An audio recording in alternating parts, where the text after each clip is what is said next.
ભુજના સત્સંગ ભવન કૈલાસનગરમાં દર મહિનાના બીજા રવિવારે દંતયજ્ઞ કેમ્પનું આયોજન કરવામાં આવે છે. સૌ લાભાર્થીઓ લાભ પણ લે છે. સ્ટોરી રિપોર્ટ બાય દર્શન મહેતા, ભુજ.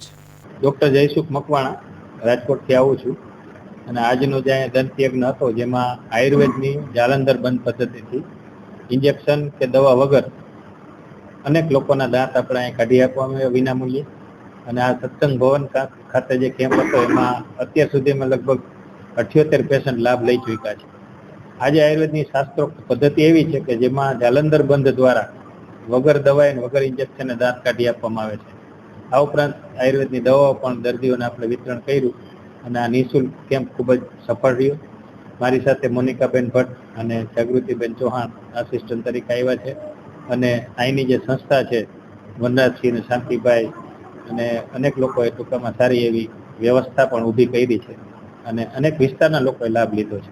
આમ તો કચ્છમાં અત્યાર સુધીમાં 1998થી મારા કેમ્પ થાય છે. દર વર્ષે 12 થી 15 કેમ્પ હોય છે, પણ મારો કુલ 3628મો આજનો કેમ્પ હતો આજનો, અને 3 લાખથી વધારે દાંત ઇન્જેક્શન વગર મેં પાડ્યા છે.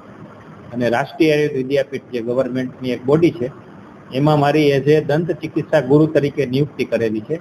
અને જેના કારણે દાંતના જે ભણવું હોય કોઈ પણ તો આયુર્વેદ ડૉક્ટરોને ખુદ ગવર્મેન્ટ મારી પાસે શીખવા માટે મોકલે છે. અને રાજકોટ અમારું હેડક્વાર્ટર છે. ત્યાં બધા ભારતમાંથી કોઈ પણ શીખવું હોય તો દંત વિદ્યા માત્ર એક જ જગ્યા છે કે જ્યાં મારી પાસે એ લોકોને વ્યવસ્થા સરકાર દ્વારા કરવામાં આવી છે. દાંત જો તમારે મજબૂત કરવા હોય, મીન્સ કે ઘણા લોકો એમ કહેતા હોય કે કળે છે અને કંઈક નાના પ્રોબ્લેમ હોય, પેઢાના પણ ખૂબ પ્રોબ્લેમ હોય, તો દાંત મજબૂત કરવા માટે ખાસ કરીને તલનું તેલ અમે ફટકડી છે, પછી હળદર છે, એવું મિક્સ કરીને લગાડવાનું બધાને કહેતા હોય છે. તલનું તેલ છે એ દાંતને સ્થિર કરે, મજબૂત કરે.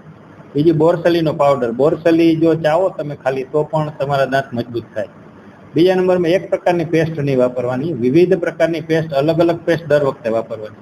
ઘણીવાર એક પેસ્ટ વાપરો તો એક તત્વ મળતું હોય, બીજું ન મળતું હોય, તો પેસ્ટ સતત બદલતું રહેવું જોઈએ. આયુર્વેદ વાપરો કે એલોપેથી વાપરો, પણ પેસ્ટ બદલતી વાપરો તો તમારા દાંત સુરક્ષિત રહે, એવું મારું માનવું છે.